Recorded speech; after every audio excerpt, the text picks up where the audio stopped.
South Africa के गांधी कहे जाने वाले सिविल राइट्स हीरो को भारत का नागरिक न होते हुए भी भारत रत्न से सम्मानित क्यों किया गया?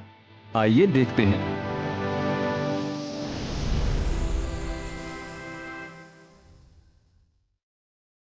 नेल्सन मंडेला साउथ अफ्रीका में 1918 में थेम्बू ट्राइबल चीफ के घर पैदा हुए। उनका असली नाम होली श्लाश्ला मंडेला था, लेकिन स्कूल में टीचर ने उनका नाम नेल्सन रख दिया। 1940 में यूनिवर्सिटी ऑफ फोर्ट हारे में पढ़ते हुए उन्होंने स्टूडेंट काउंसिल ज्वाइन की, जो उनके राजनीतिक सफर का पहला अनुभव था। वहां नेल्सन ने बोर्डिंग हाउस में परोसे जाने वाले खाने के स्तर और स्टूडेंट काउंसिल में ब्लैक मेंबर्स की कमी के खिलाफ अपनी आवाज उठाई। कॉलेज एडमिनिस्ट्रेशन ने उन्हें धमकी दी कि अगर वो अपना प्रोटेस्ट खत्म नहीं करेंगे तो उन्हें कॉलेज से निकाल दिया जाएगा। मंडेला उसूलों वाले थे। उन्होंने यूनिवर्सिटी छोड़ना बेहतर समझा। तभी से उनमें एक सशक्त नेता की छवि दिखने लगी थी। अपनी पढ़ाई पूरी करने और अपार्थीड के खिलाफ लड़ने के लिए वो 1941 में घर से भागकर जोहानसबर्ग आ गए। वहां उन्होंने नाइट वॉचमैन की नौकरी की और यूनिवर्सिटी ऑफ साउथ अफ्रीका में एडमिशन लिया। वो चाहते तो सुविधाओं से भरी जिंदगी चुनकर एक सुखी जीवन बिता सकते थे, लेकिन उन्होंने कठिन रास्ता चुना और अपने देश को अपार्थीड लॉ से छुटकारा दिलाने की राह पर निकल पड़े। मंडेला को पता था कि कोई भी ठोस बदलाव लाने के लिए उन्हें राजनीति का सहारा लेना ही पड़ेगा। इसीलिए 1944 में उन्होंने अफ्रीकन नेशनल कांग्रेस यानी ANC ज्वाइन की, जो ब्लैक्स की इक्वालिटी के लिए संघर्ष कर रही थी।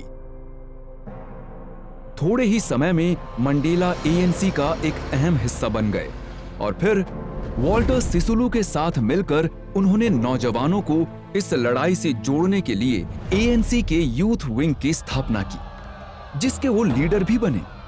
उन्होंने गांधी जी के उसूलों से प्रेरित होकर पूरे देश में लोगों को अपार्थीड के खिलाफ अहिंसक विरोध प्रदर्शन के लिए उकसाया, जिसकी वजह से उन्हें कई बार जेल भी जाना पड़ा।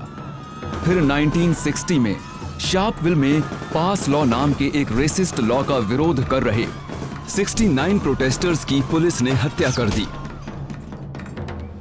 तब मंडेला ने ANC के कुछ कार्यकर्ताओं के साथ मिलकर उमखोंटो वी सीजवे यानी स्पीयर ऑफ द नेशन नाम की एक सीक्रेट सेना बनाई, जो सरकार के हिंसक अत्याचारों से अपने लोगों की सुरक्षा करती थी। मंडेला को यह भी पता था कि ये कदम उनके लिए मुश्किलें पैदा करेगा, और वही हुआ। 1962 में वो फिर से गिरफ्तार कर लिए गए और इस बार 27 सालों तक उन्हें जेल में ही रहना पड़ा। मंडेला भी गांधी जी की तरह अपने देश के दबे हुए लोगों को एकजुट कर नॉन वायलेंट तरीके से अत्याचार से आजादी दिलाना चाहते थे। वो जेल से भी लोगों को यूनाइट करते रहे और उनका संघर्ष जारी रहा। धीरे धीरे पूरी दुनिया ने मंडेला और उनके आंदोलन को पहचाना और उन्हें जेल से निकालने और अपार्थीड खत्म करने के लिए आवाजें बुलंद होती गईं। आखिरकार 1990 में साउथ अफ्रीका के राष्ट्रपति FW de Klerk ने मंडेला को जेल से रिहा किया और दोनों ने साथ काम करते हुए अपार्थीड लॉ को खत्म किया।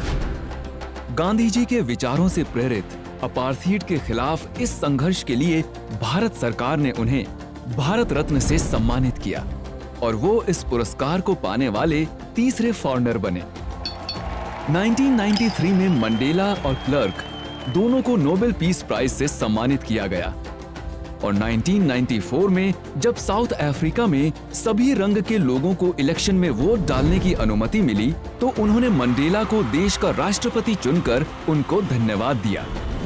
मंडेला का कहना था, "As we let our own light shine, we unconsciously give other people the permission to do the same."